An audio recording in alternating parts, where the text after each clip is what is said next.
Good morning. We are here from Epcot this morning as promised. Andy is still trying to wake up. Cassidy's busy Snapchatting already, I'm sure. We're gonna head back to the World Showcase to meet Eddie. And like I said, this probably won't be a day full of video. I'll probably do some ride-throughs, maybe some acoustic walking.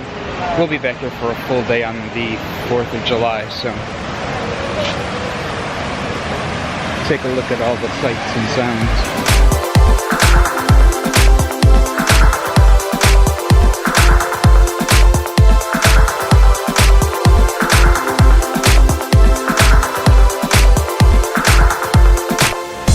I do have to say, thus far, although we walked in a few minutes after rope drop, so I'm sure the crowds had already pushed forward, it seems like a fairly low attendance day here.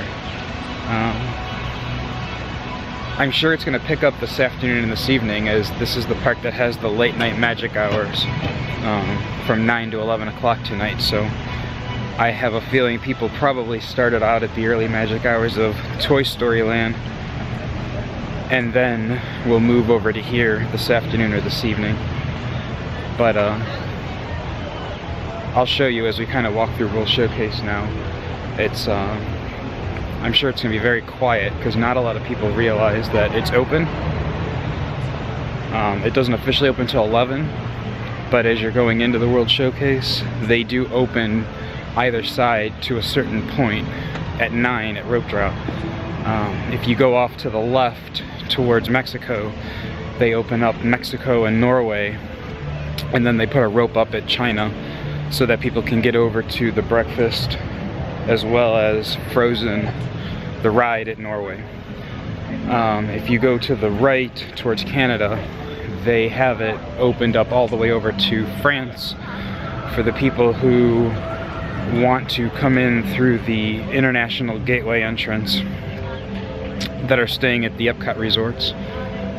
So there's a rope dropped right after France, so you can kind of go in either direction up to those points, but it's really quiet. So one of the things I like to do is go over to France in the morning and have breakfast, because not a lot of people know about it unless they're coming in from that direction, and it's really quiet.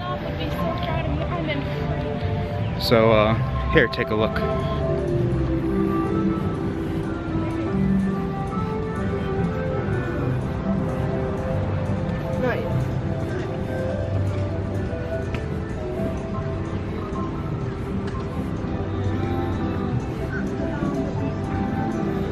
One of the other cool things you can do while it's not very busy in the morning, I recommend going to some of the first couple pavilions. Like I said, there's Canada, United Kingdom, and then France. Especially in the United Kingdom and Canada, walk through the gardens in the morning. There's nobody there, and a lot of people don't go that deep into the pavilions to see those things, but it's one of my favorite things to do, especially on a crowded day. For whatever reason, people still don't gravitate to those gardens and things like that, and so it's a kind of a quiet place to get away. Especially United Kingdom, you can kind of go really far back into the pavilion.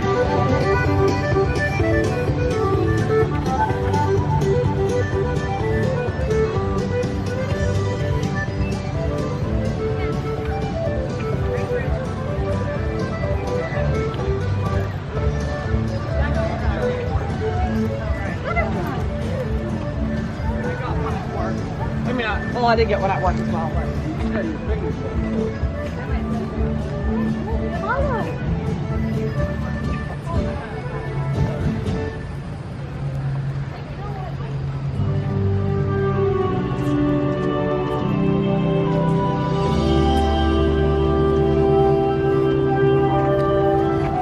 So as you come up here, that's the normal way you would normally go. But if you look to this side, this is the International Gateway where you can come in from the Epcot resorts. So we'll go down and kind of check out the gift shop that's down here and wait for Eddie to arrive.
begin with the capability test to see how your vehicle designs perform under challenging weather and surface conditions. Monitoring road surface. Connecting to OnStar. SIM car performance data acquired.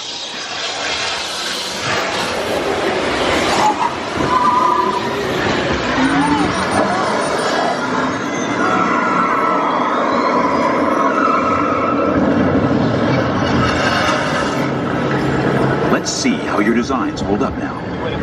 Commencing SIM car off-road and extreme weather sequence.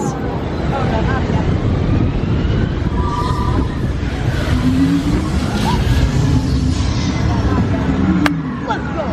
We got first. Capability test results displayed and verified. Now let's see how your vehicles compare when it comes to their efficiency. Scanning SIM card for optimal eco efficiency.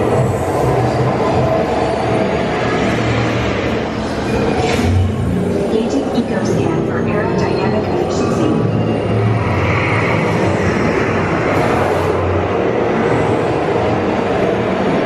Drive systems analysis.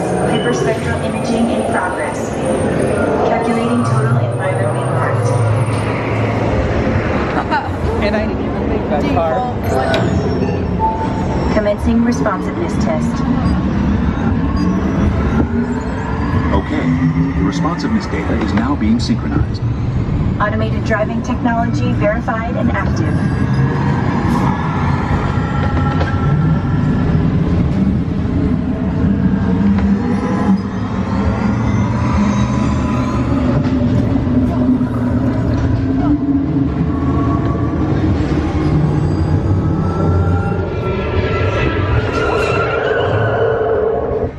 Automated crash avoidance technology disengaged. Displaying responsiveness data. Here comes the final test. Energizing for power test.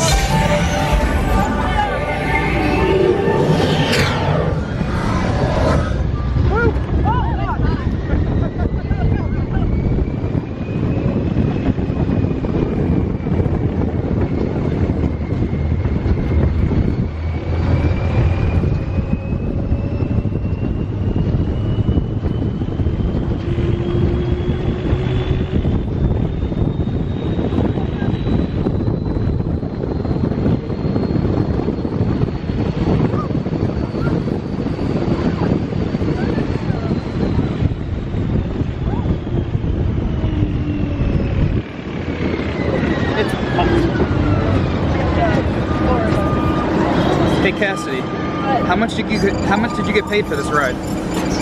Because they did a very good job simulating your driving. Displaying power test results. SIM track performance testing complete. This concludes your performance testing. You'll be able to see how your Chevrolet custom concept vehicle design is compared with the SIM car after you disembark.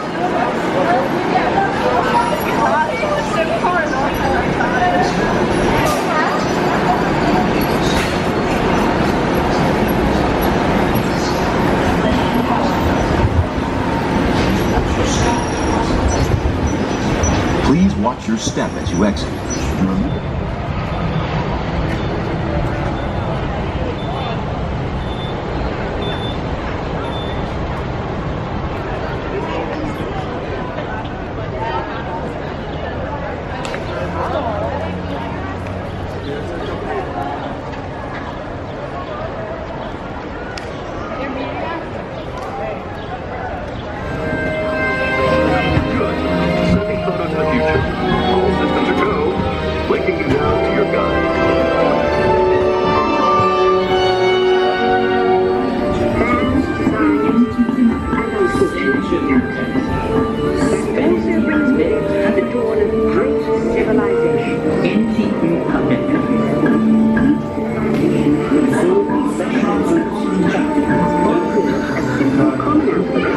adaptable to most languages.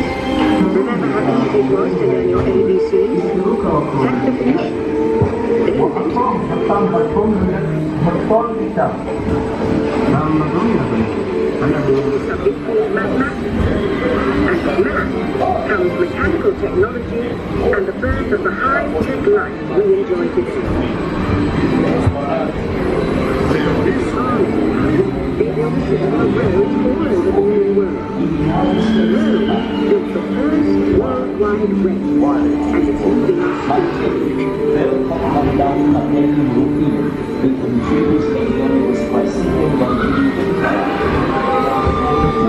In 1850, Gutenberg invents the movable type printing press. Now knowledge can travel as fast as these new books, and travel they do. Books make it easier to invent the future in every field, and the result is an incredible explosion of innovation we call the Renaissance.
In preparation for your return to Earth, your time...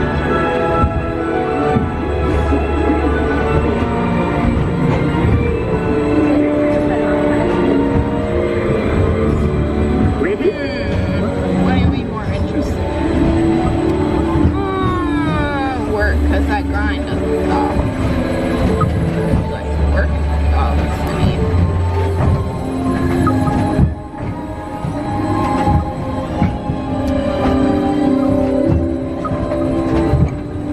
Where's the bathtub? What's in your bag?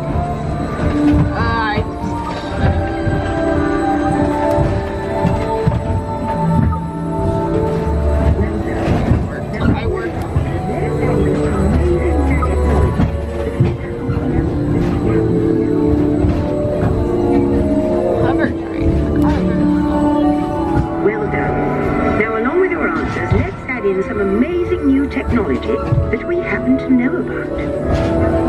And now I believe your future is just about ready. Let's take a look, shall we? Welcome to the future. Or should I say, your future. be a great place to work. Innovative office buildings will be media-rich environments, outfitted with global networking and the latest digital tools to turn your dreams into reality.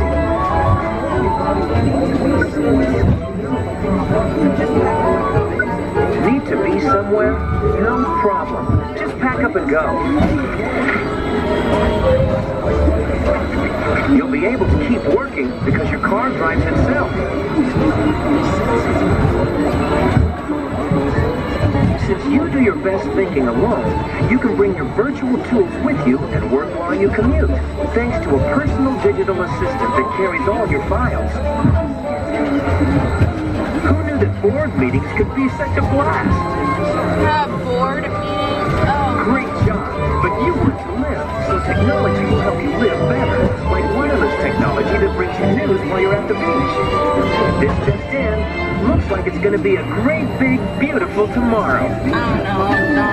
The end. Or should I say the beginning of your future.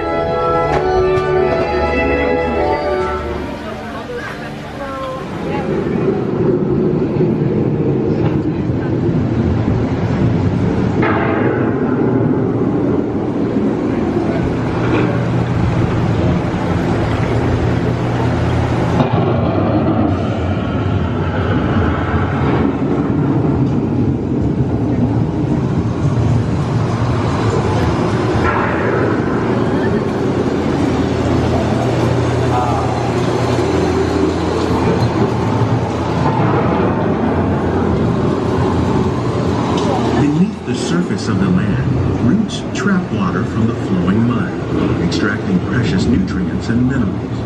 These elements, when combined with sunlight, create the diverse living systems of our planet. A portion of the Earth's surface, but they contain more than half of its plant and animal species. Rainforests are also extremely rich and productive living systems, providing us with oxygen, food, medicines, and other elements essential to our lives.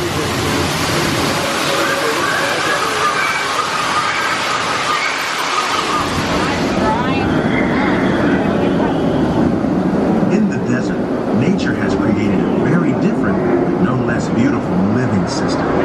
And while this arid landscape may seem lifeless, it is very much alive. The plants and animals that have learned to survive in these harsh conditions make use of what little rainwater and nutrients gradually penetrated the hard surface of this land. Even the hooves of the mighty buffalo helped create the rich soil that will one day become home to the American farm.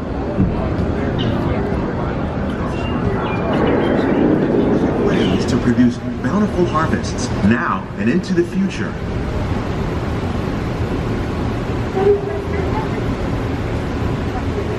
The tropics are home to the greatest diversity of plants on the planet.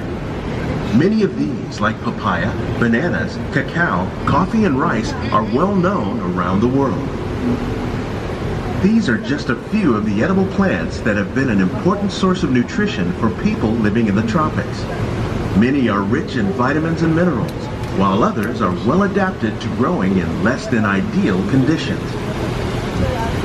Some, like the water lily, thrive in wet, swampy areas and waterways.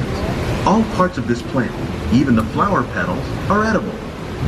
The starchy root of the plant has long been used to make flour for baking.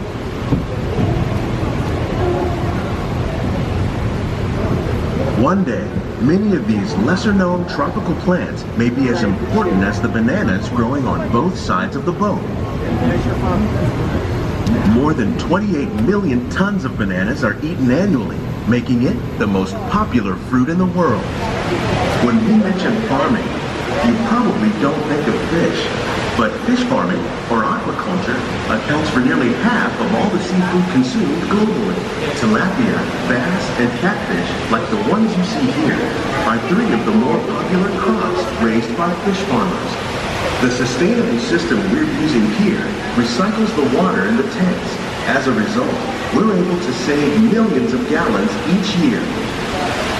Our small fish farm produces nearly 5,000 pounds of fish each year to serve in restaurants around Walt Disney World. Innovations like this one can play an important role in our efforts to produce bountiful harvests and still protect natural resources. While there are more than 50,000 edible plant species in the world, most of us are only familiar with the handful that make up our everyday diet. The common grains growing here, wheat, maize, sorghum, and millet, plus rice, account for nearly 2/3 of our global food consumption. Learning how to increase yields of these staples is an important goal of research around the world. You're passing one right now, though. Straight ahead. Oh my gosh. Wow. Wheat, quinoa, tomato. These plants are definitely on their way up. Innovative growing techniques like these increase yields while more efficiently using resources like water, fertilizer, and pesticides. Another innovation at work here is our integrated pest management program. By populating our greenhouses with beneficial insects that prey on harmful pests like aphids and flies, we are significantly reducing our reliance on conventional pesticides. We're growing these crops using our nutrient film system. This technique precisely controls and recycles water and nutrients. With it, we can produce over 27,000 heads of lettuce a year in this one small area. That sucks.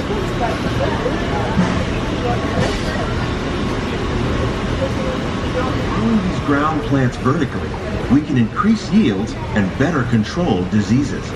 These crops taste as good as they look. In fact, we serve more than 15 tons of produce from our greenhouses in restaurants here at the land every year.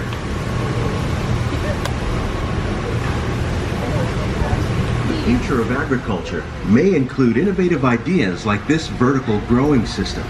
Plants grown in this way use a fraction of the space required by traditional growing methods. That saves water and increases production. The goal of these efforts is to produce higher yielding and better quality plants.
Yes! Have you seen him? Seen who? Hi, I'm Dory. I am looking for my son! Ooh, I can help. Oh, no! Nemo! Where? That's right! Stop playing games! Games? I love games. I'm thinking of something bouncy that looks like a little... Jellyfish! Right! Okay, now I'm thinking of something pink, kind of balloony. That's jellyfish! You're good. And I'm thinking... Jellyfish! And the next one, jellyfish! All right, Mr. Smarty Pants. Stop playing games!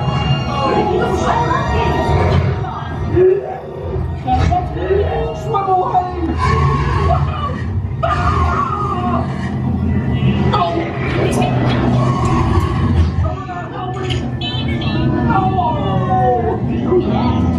Stop fooling around!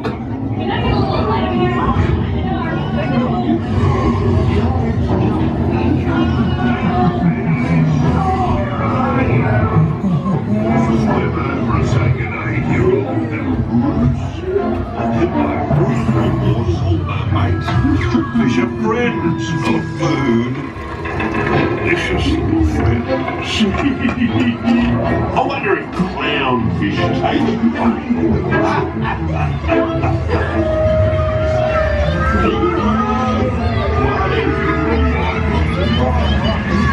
Put your wits out and go with the flow!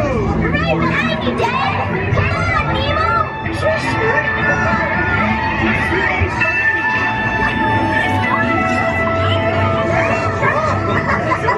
Kid. Hey, get away from you!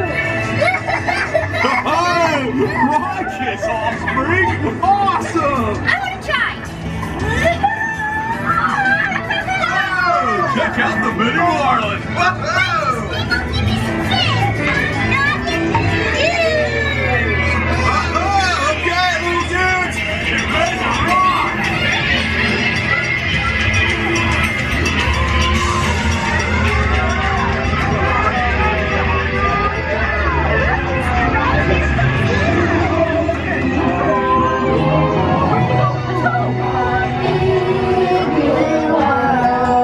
Hey, I'm Luke. Not too far.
You've got it wrong, Doc. It's not about listening with your ears. It's about listening with your imagination. Now I've completely lost my train of thought. No, you haven't. It's over here. All aboard. Woo-hoo! Next stop, imagination. For every sound your ears are hearing, 1,000 thoughts can start appearing, and each of us imagines different things. From just a sound, your mind has wings.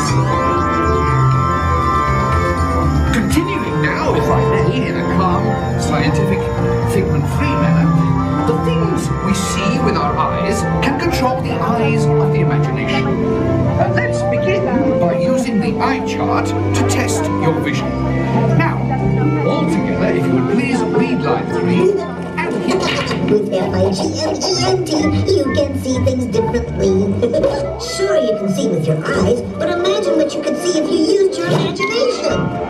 Follow the bouncing figment. One spark of light can light your fancy. Your mind sees more than what your eyes see. Your sense of sight can make your fancy fly. There's more to sight than meets the eye. Imagination must be captured and controlled. Imagination works best when it's set free. Just turn your imagination loose and anything can happen.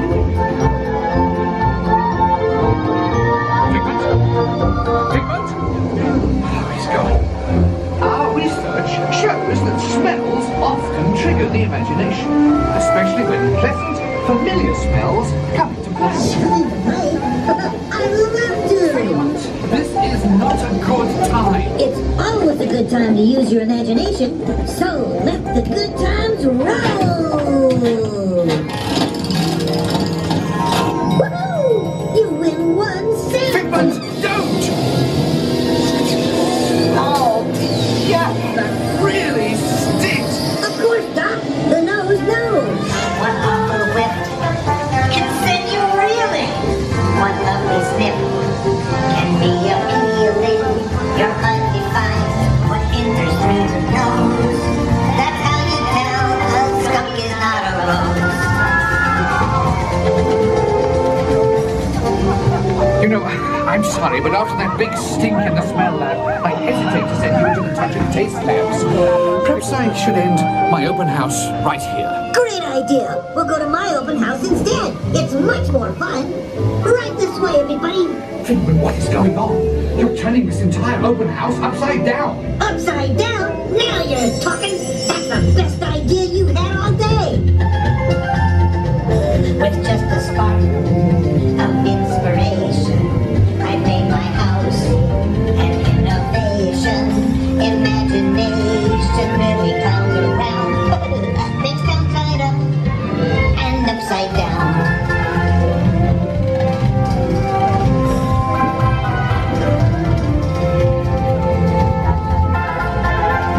Now here's a real open house. Come on in. So, what do you think? Is it me? More than you can imagine. Doc, it's exactly what I meant. Imagination is the brain's open house. Of course! Imagination is just turning your thinking upside down. Come on, Figment. It's time to get back to the Institute. I know a shortcut.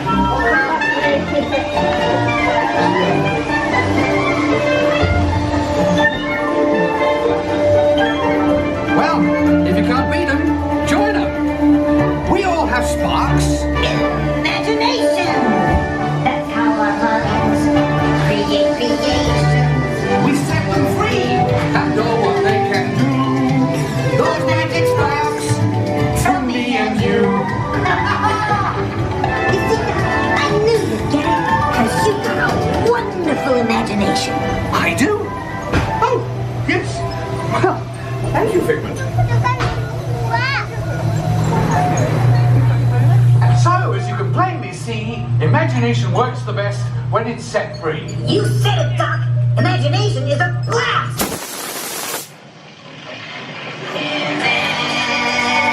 Imagination, imagination. A dream can be a dream come true. With just that spark from me and you. Imagination is at the heart of a creation, right at the start of everything that's new.